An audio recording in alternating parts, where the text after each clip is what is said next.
વિદેશ જવાની ગેલચામાં વધુ એક ગુજરાતી પરિવાર છેતરપિંડી અને લૂંટનો શિકાર બન્યો છે.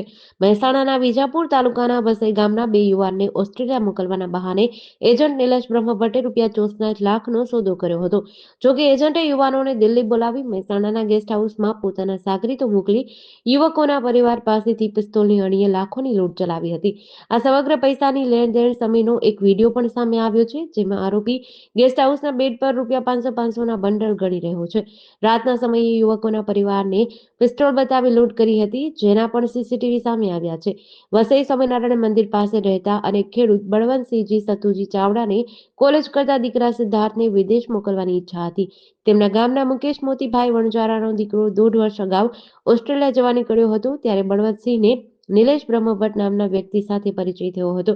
બળવંતસિંહે નિલેશના નંબર ઉપર વોટ્સએપ કોલથી વાત કરી પોતાના દીકરા અને અન્ય એક વ્યક્તિને ઓસ્ટ્રેલિયા મોકલવા ₹64 લાખમાં નક્કી કર્યું હતું.